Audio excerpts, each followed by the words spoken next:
ಸ್ನೇಹಿತರೆ, ಭಾರತದ stock market ನಲ್ಲಿ ಮತ್ತೊಂದು ದೊಡ್ಡ ಭೂಕಂಪ ಸೃಷ್ಟಿಯಾಗೋಕೆ ವೇದಿಕೆ ಸಜ್ಜಾಗಿದೆ. ನಾವು ನಿನ್ನೆಷ್ಟೇ ಜಿಯೋ IPO ಬಗ್ಗೆ ರಿಪೋರ್ಟ್ ಮಾಡಿದ್ವಿ, ದೇಶದ ಅತಿ ದೊಡ್ಡ IPO ಅಂತ. ಆದ್ರೀಗ ನಾವೆಲ್ಲ ಪ್ರತಿದಿನ ಎಲ್ಲಿ ಷೇರುಗಳನ್ನ ಟ್ರೇಡ್ ಮಾಡ್ತೀವೋ, ಯಾರು ಇಡೀ ಭಾರತದ ಷೇರುಪೇಟೆಯನ್ನ ತಮ್ಮ ಕಂಟ್ರೋಲ್ ನಲ್ಲಿ ಇಟ್ಕೊಂಡಿದ್ದಾರೋ ಆ ದೈತ್ಯ ನ್ಯಾಷನಲ್ ಸ್ಟಾಕ್ ಎಕ್ಸ್ಚೇಂಜ್ ನಮ್ಮ NSE ಈಗ ಸ್ವತಃ ತಾನೇ ಷೇರುಪೇಟೆಗೆ ಎಂಟ್ರಿ ಕೊಡ್ತಾ ಇದೆ. ಬರೋಬ್ಬರಿ 10 ವರ್ಷಗಳ ಹಗ್ಗ ಜಗ್ಗಾಟದ ನಂತರ ಜೂನ್ 17ಕ್ಕೆ ತನ್ನ IPO ರಿಲೀಸ್ ಮಾಡೋಕೆ NSE ಸೆಬಿಗೆ draft red herring prospectus draft ನ ಸಲ್ಲಿಸಿದೆ. 30,000 ಕೋಟಿ ರೂಪಾಯಿನ ಬೃಹತ್ IPO, 5 ಲಕ್ಷ ಕೋಟಿ ರೂಪಾಯಿನ ವ್ಯಾಲ್ಯೂಯೇಷನ್, ಬರೋಬ್ಬರಿ 20 ಬ್ಯಾಂಕ್ಗಳನ್ನ ಈ ಕೆಲಸಕ್ಕೆ NSE ಫೀಲ್ಡ್ಗಿಳಿಸಿದೆ. ಹಾಗಿದ್ರೆ ಭಾರತದ ಅತಿದೊಡ್ಡ ಎಕ್ಸ್ಚೇಂಜ್ ನ IPO ಲೆಕ್ಕಾಚಾರ ಏನು? ಈ IPO ನಿಂದ ಲಾಭ ಮಾಡಿಕೊಂಡು ಎಕ್ಸಿಟ್ ಆಗ್ತಿರೋರು ಯಾರು? ಬನ್ನಿ ಇವತ್ತಿನ ವಿಡಿಯೋದಲ್ಲಿ ಕಂಪ್ಲೀಟ್ ಮಾಹಿತಿಯನ್ನ ಪಡ್ಕೊಂಡ್ಬಿಡೋಣ. ನೀವು ನೋಡ್ತಾ ಇದ್ದೀರಾ ಮಸ್ತ್ ಮಗ ಚಾನಲ್, ನಾನು ಅಮರ್ ಪ್ರಸಾದ್. ದೇಶದ 2ನೇ ಅತಿದೊಡ್ಡ IPO ಹೇಗಿದೆ NSE ಲೆಕ್ಕಾಚಾರ?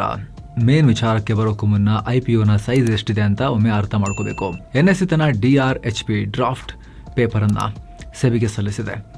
ಈ IPO ನ ಅಂದಾಜು ಸೈಜ್ 29,781 ಕೋಟಿ ರೂಪಾಯಿ. ಮೊದಲಿಗೆ ಒಂದು ವಿಚಾರ ಕ್ಲಿಯರ್ ಸ್ನೇಹಿತರೆ, ಮೊದಲಿಗೆ ಸೆಬಿಗೆ ಡ್ರಾಫ್ಟ್ ಸಬ್ಮಿಟ್ ಮಾಡಿದ್ದು ಇವರು. ಸೊ ಹಂಡೈ ದಾಖಲೆಯನ್ನ ಇವರು ಮುರಿತಾರೆ ಮೊದಲು. ಆಮೇಲೆ ಜಿಯೋ ತನ್ನ IPO ಡ್ರಾಫ್ಟ್ ಸಬ್ಮಿಟ್ ಮಾಡುತ್ತೆ. ಈಗ ಜಿಯೋ 35,000 ಕೋಟಿ ರೂಪಾಯಿ ಮೌಲ್ಯದ ಅತಿದೊಡ್ಡ IPO ಆಗ್ತಾ ಇದ್ರೆ 2ನೇ ಸ್ಥಾನಕ್ಕೆ NSE ಬರ್ತಾ ಇದೆ. 24 ಗಂಟೆಗಳ ಅಂತರದಲ್ಲಿ ಹೊಸ ದಾಖಲೆಗಳನ್ನ ಒಬ್ಬರಾದ ಮೇಲೊಬ್ರು ಕ್ರಿಯೇಟ್ ಮಾಡಿದ್ದಾರೆ. ಇಂಟ್ರೆಸ್ಟಿಂಗ್ ವಿಚಾರ ಅಂದ್ರೆ ಈ IPO ಷೇರುಪೇಟೆಯಲ್ಲಿ ಲಿಸ್ಟ್ ಆದ ತಕ್ಷಣ NSE ನ ಒಟ್ಟು ಮಾರುಕಟ್ಟೆ ಮೌಲ್ಯ ಅಂದ್ರೆ ಮಾರ್ಕೆಟ್ ಕ್ಯಾಪ್ 5 ಲಕ್ಷ ಕೋಟಿ ರೂಪಾಯಿ ದಾಟೋ ಅಂದಾಜಿದೆ. 5 ಲಕ್ಷ ಕೋಟಿ ಮೌಲ್ಯದೊಂದಿಗೆ NSE ನೇರವಾಗಿ ಭಾರತದ ಟಾಪ್ 10 ಅತಿ ಹೆಚ್ಚು ಮೌಲ್ಯದ ಕಂಪನಿಗಳ ಪಟ್ಟಿಗೆ ಎಂಟ್ರಿ ಕೊಡ್ತಾ ಇದೆ. ಸದ್ಯಕ್ಕೆ 10ನೇ ಸ್ಥಾನದಲ್ಲಿ 5.15 ಲಕ್ಷ ಕೋಟಿ ಮೌಲ್ಯದ ಹಿಂದೂಸ್ತಾನ್ ಯೂನಿಲಿವರ್ ಇದೆ. NSE ಬಂದ ಮೇಲೆ ಈ 10 ಕಂಪನಿಗಳಲ್ಲಿ ಇನ್ನು ಮೇಲಕ್ಕೆ ಹೋಗೋ ಚಾನ್ಸಸ್ ಇದೆ. ಅವರಿಗೆ ಇರೋ ಪೊಟೆನ್ಷಿಯಲ್ ನೋಡ್ತಾ ಇದ್ರೆ 100% ಆಫರ್ ಫಾರ್ ಸೇಲ್, 20 ಬ್ಯಾಂಕ್ಗಳ ಆರ್ಮಿ. ಈ IPO ನಲ್ಲಿರೋ ಅತಿ ದೊಡ್ಡ ಅಡ್ವಾಂಟೇಜ್ ಅಂದ್ರೆ ಇದು ಸಂಪೂರ್ಣವಾಗಿ ಆಫರ್ ಫಾರ್ ಸೇಲ್ ಅಂದ್ರೆ 100% OFS. ಇದರ ಅರ್ಥ ಏನ್ ಗೊತ್ತಾ? ಈ IPO ಮೂಲಕ ಸುಮಾರು 30,000 ಕೋಟಿ ರೂಪಾಯಿನಲ್ಲಿ ಒಂದೇ ಒಂದು ರೂಪಾಯಿ ಕೂಡ NSE ಕಂಪನಿಯ ಅಕೌಂಟ್ಗೆ ಹೋಗಲ್ಲ. ಅಂದ್ರೆ ಇಲ್ಲಿ ಯಾವುದೇ ಫ್ರೆಶ್ ಇಶ್ಯೂ ಆಗ್ತಾ ಇಲ್ಲ. ಈಗ ಆಲ್ರೆಡಿ NSE ನಲ್ಲಿ ಷೇರು ಹೊಂದಿರೋರು ತಮ್ಮ ಷೇರುಗಳನ್ನ ಮಾರಿ ದುಡ್ಡು ಮಾಡಿಕೊಂಡು ಎಕ್ಸಿಟ್ ಆಗ್ತಿದ್ದಾರೆ. ಒಟ್ಟು 14.89 ಕೋಟಿ ಷೇರುಗಳನ್ನ ಮಾರಲಾಗ್ತಿದೆ. ಅಂದ್ರೆ ಟೋಟಲ್ ಹೋಲ್ಡಿಂಗ್ಸ್ ನ 6% ಅನ್ನ ಸೇಲ್ಗೆ ಇಡ್ಲಾಗ್ತಾ ಇದೆ. ಹಾಗಿದ್ರೆ ಯಾರೆಲ್ಲ ಷೇರು ಮಾರ್ತಿದ್ದಾರೆ? ಅತಿ ಹೆಚ್ಚು ಷೇರುಗಳನ್ನ ಮಾರುತ್ತಿರೋದು ನಮ್ಮ ಸ್ಟೇಟ್ ಬ್ಯಾಂಕ್ ಆಫ್ ಇಂಡಿಯಾ. ತನ್ನ ಬಳಿ ಇರೋ ಬರೋಬ್ಬರಿ 2.47 ಕೋಟಿ ಷೇರುಗಳನ್ನ ಮಾರ್ತಾ ಇದೆ. ಇದು ಒಟ್ಟು ಆಫರ್ನ 16.6%. ನಂತರ ಮಾರ್ಗನ್ ಸ್ಟ್ಯಾನ್ಲಿ 1.6 ಕೋಟಿ ಷೇರುಗಳನ್ನ, ಕೆನಡಾ ಪೆನ್ಷನ್ ಪ್ಲಾನ್ 1.18 ಕೋಟಿ ಷೇರುಗಳನ್ನ, ಅರಾಂಡಾ ಇನ್ವೆಸ್ಟ್ಮೆಂಟ್ಸ್ 1.12 ಕೋಟಿ ಷೇರುಗಳನ್ನ ಮತ್ತು ಬ್ಯಾಂಕ್ ಆಫ್ ಬರೋಡಾ 1.09 ಕೋಟಿ ಷೇರುಗಳನ್ನ ಮಾರ್ತಿವೆ. ಸ್ನೇಹಿತರೆ, ಇದರಲ್ಲಿ ದೊಡ್ಡ ದೊಡ್ಡ ಬಿಲಿಯನೇರ್ಗಳಾದ ರಾಧಾಕಿಶನ್ ದಮಾನಿ ಅವರು ಈಗಲೂ NSE ನ 3.9 ಕೋಟಿ ಷೇರುಗಳನ್ನ ಹೋಲ್ಡ್ ಮಾಡಿದ್ದಾರೆ. ಮಹಾಗನಿ ಲಿಮಿಟೆಡ್ 9.2 ಕೋಟಿ ಷೇರುಗಳನ್ನ ಇಟ್ಕೊಂಡಿದೆ. ಇವ್ರು ಯಾರು ಕೂಡ ಈ IPO ನಲ್ಲಿ ಷೇರು ಮಾರ್ತಾ ಇಲ್ಲ. ಆದ್ರೆ ಒಮ್ಮೆ NSE ಷೇರುಪೇಟೆಯಲ್ಲಿ ಲಿಸ್ಟ್ ಆದ ತಕ್ಷಣ ಇವರ ಸಂಪತ್ತು ಸಾವಿರಾರು ಕೋಟಿ ಹೆಚ್ಚಾಗೋ ನಿರೀಕ್ಷೆ ಇವರಿಗಿರುತ್ತೆ. ಯಾಕಂದ್ರೆ ಅಷ್ಟು ಡಿಮಾಂಡ್ ಇದೆ. ಯಾಕೆ ಅಂತ ಆಮೇಲೆ ನಿಮಗೆ ಎಕ್ಸ್ಪ್ಲೇನ್ ಮಾಡ್ತಾ ಹೋಗ್ತೇವೆ.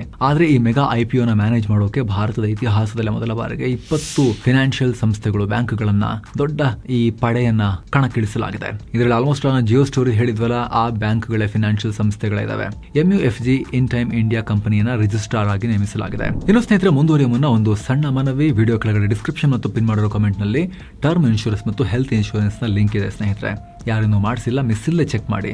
ಟರ್ಮ್ ಇನ್ಶೂರೆನ್ಸ್ ಮಾಡಿಸೋದೇನಕ್ಕೆ? ದುಡಿಯೋ ವ್ಯಕ್ತಿಯನ್ನ ಫ್ಯಾಮಿಲಿ ಕಳ್ಕೊಂಡ್ರೆ ಕೋಟಿಗಟ್ಟಲೆ ಅಮೌಂಟ್ ಒನ್ ಶಾಟ್ ನಲ್ಲಿ ಟ್ಯಾಕ್ಸ್ ಫ್ರೀ ಆಗಿ ಲಂಸಮ್ ಆಗಿ ಸಿಗುತ್ತೆ. ಆಮೇಲೆ ಫ್ಯಾಮಿಲಿಗೆ ಆರ್ಥಿಕವಾಗಿ ಚಿಂತೆ ಮಾಡೋಕಿರೋದಿಲ್ಲ ಅಂತ 400-600 ರೂಪಾಯಿಗೆಲ್ಲ 1 ಕೋಟಿ ರೂಪಾಯಿ ಕವರೇಜ್ ಕೊಡೋ ಟರ್ಮ್ ಪ್ಲಾನ್ಗಳು ಭಾರತದಲ್ಲಿದ್ದಾವೆ. ಫ್ಯಾಮಿಲಿ ಆರ್ಥಿಕವಾಗಿ ಭದ್ರ ಆಗುತ್ತೆ ಒಂದ್ ವೇಳೆ ದುಡಿಯೋ ವ್ಯಕ್ತಿಯನ್ನ ಕಳ್ಕೊಂಡ್ರು ಕೂಡ ಇನ್ ಕೇಸ್ ದುರದೃಷ್ಟವಶಾತ್. ಹೆಲ್ತ್ ಇನ್ಶೂರೆನ್ಸ್ ಏನಕ್ಕೆ ಮಾಡೋದು?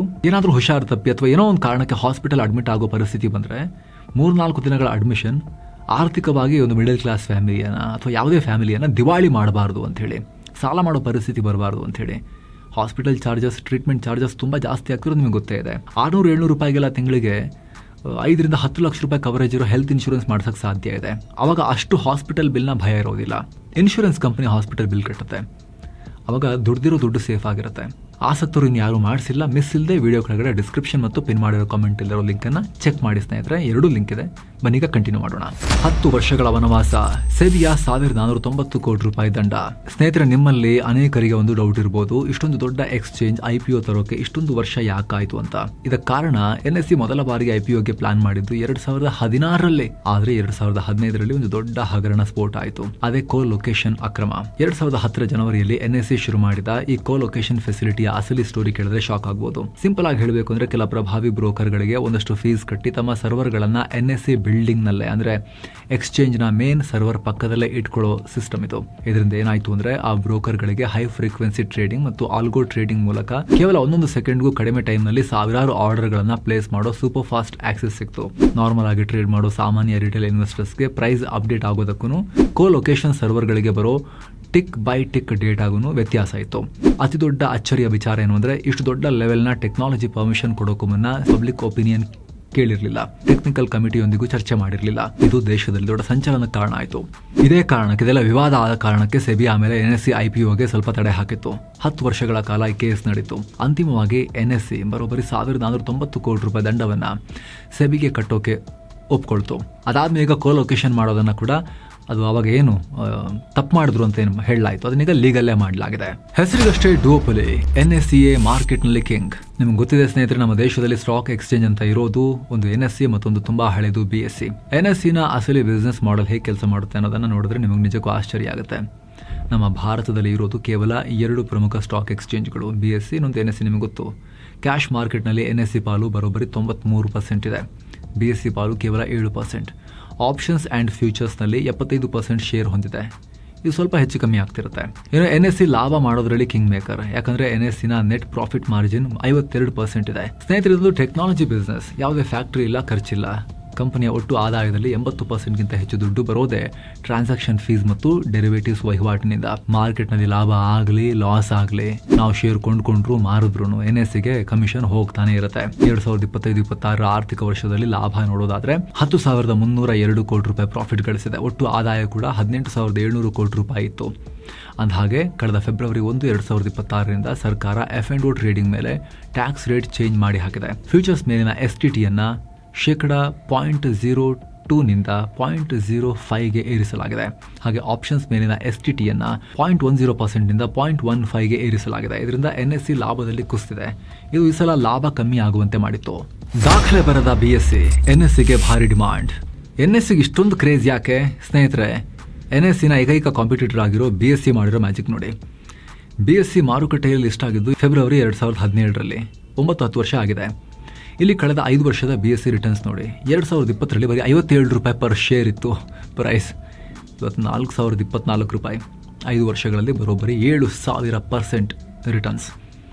ಯೋಚನೆ ಮಾಡಿ, 5 ವರ್ಷ ಹಿಂದೆ 1 ಲಕ್ಷ ಹಾಕಿದಿದ್ರೆ ಇವತ್ತು 70 ಲಕ್ಷ ಆಗಿರ್ತಾ ಇತ್ತು. ಕೇವಲ 7% ಕ್ಯಾಶ್ ಮಾರ್ಕೆಟ್ ಪಾಲಿರೋ BSE ಶೇರುಗಳ ಹೂಡಿಕೆದಾರರಿಗೆ ಎಷ್ಟೊಂದು ದೊಡ್ಡ ಮಟ್ಟದ ರಿಟರ್ನ್ಸ್ ಕೊಟ್ಟಿವೆ ಅಂತ ಹೇಳಿದ್ರೆ, ಶೇಕಡ 93% ಕ್ಯಾಶ್ ಮಾರ್ಕೆಟನ್ನೇ ಕಂಟ್ರೋಲ್ ಮಾಡೋ NSE ಷೇರುಪೇಟೆಗೆ ಬಂದರೆ ಇನ್ನೂ ಭಯಂಕರವಾಗಿ ರಿಟರ್ನ್ಸ್ ಬರುತ್ತೆ ಅನ್ನೋ ಹೋಪ್ನಲ್ಲಿ ಇನ್ವೆಸ್ಟರ್ಸ್ ಇದ್ದಾರೆ. ಈಗ ಆಲ್ರೆಡಿ ಅನ್ಲಿಸ್ಟೆಡ್ ಅಥವಾ ಗ್ರೇ ಮಾರ್ಕೆಟ್ನಲ್ಲಿ NSEನ ಒಂದು ಶೇರಿನ ಬೆಲೆ ಸುಮಾರು 2,000 ರೂಪಾಯಿ ಆಸುಪಾಸಲ್ಲಿ ಟ್ರೇಡ್ ಆಗ್ತಿದೆ. ಅಷ್ಟೇ ಅಲ್ಲ, ಈಗ ಆಲ್ರೆಡಿ ಸುಮಾರು 1.77 ಲಕ್ಷದಿಂದ 2 ಲಕ್ಷದಷ್ಟು ಸಾಮಾನ್ಯ ಹೂಡಿಕೆದಾರರು ಅನ್ಲಿಸ್ಟೆಡ್ ಮಾರ್ಕೆಟ್ನಲ್ಲಿ NSE ಶೇರುಗಳನ್ನು ಕೊಂಡುಕೊಂಡು ಕಾಯ್ತಾ ಇದ್ದಾರೆ. ಸದ್ಯಕ್ಕೆ ಸೆಬಿಗೆ ಡ್ರಾಫ್ಟ್ ಸಬ್ಮಿಟ್ ಆಗಿದೆ. ಇನ್ನು ಕೆಲವೇ ದಿನಗಳಲ್ಲಿ IPO ಓಪನ್ ಆಗೋ ಡೇಟ್ ಮತ್ತು ನಿಖರವಾದ ಪ್ರೈಸ್ ಬ್ಯಾಂಡ್ ಅನೌನ್ಸ್ ಆಗುತ್ತೆ. ಇದ್ರ ಬಗ್ಗೆ ಏನೇ ಅಪ್ಡೇಟ್ಸ್ ಮುಂದೆ ಬಂದರೂ ಕೂಡ ನಿಮಗೆ ತಲುಪಿಸ್ತಾ ಹೋಗುವಂಥ ಪ್ರಯತ್ನವನ್ನು ನಾವು ಮಾಡ್ತಾನೆ ಇರ್ತೀವಿ ಸ್ನೇಹಿತರೆ. ಮಿಸ್ ಇಲ್ಲದೆ ನೀವು ಸಬ್ಸ್ಕ್ರೈಬ್ ಮಾಡಿ. ಹಾಗೆ ಸ್ನೇಹಿತರೆ, ವಿಡಿಯೋ ಕೆಳಗಡೆ ಡಿಸ್ಕ್ರಿಪ್ಷನ್ ಮತ್ತು ಪಿನ್ ಮಾಡಿರೋ ಕಮೆಂಟ್ನಲ್ಲಿ ಕೊಟ್ಟಿರೋ ಲಿಂಕ್ ಮೂಲಕ ನೀವು ಭಾರತದ ಎಲ್ಲ ಟರ್ಮ್ ಮತ್ತು ಹೆಲ್ತ್ ಇನ್ಶೂರೆನ್ಸ್ ಪ್ಲಾನ್ಗಳನ್ನು ಕಂಪೇರ್ ಮಾಡಿ ಬೆಸ್ಟ್ ಪ್ಲಾನ್ಸ್ಗೆ ಅಪ್ಲೈ ಮಾಡಿ ನಿಮ್ಮ ಫ್ಯಾಮಿಲಿಗೆ ಹೆಲ್ತ್ನ, ಹಾಸ್ಪಿಟಲ್ ಬಿಲ್ನ ಒಂದು ಅದರಿಂದ ಪ್ರೊಟೆಕ್ಷನನ್ನು ಕೊಡ್ಬೋದು, ರಕ್ಷಣೆ ಕೊಡ್ಬೋದು. ಟರ್ಮ್ ಇನ್ಶೂರೆನ್ಸ್ ಮೂಲಕ ನಿಮ್ಮ ಫ್ಯಾಮಿಲಿಗೆ ಫಿನಾನ್ಷಿಯಲ್ ಸೆಕ್ಯೂರಿಟಿಯನ್ನು ಕೊಡ್ಬೋದು. ಯಾರನ್ನು ಮಾಡಿಸಿಲ್ಲ, ಮಿಸ್ ಇಲ್ಲದೆ ಚೆಕ್ ಮಾಡಿ. ಮತ್ತೆ ಭೇಟಿ ಆಗ್ತಿರೋಣ. ನಮಸ್ಕಾರ.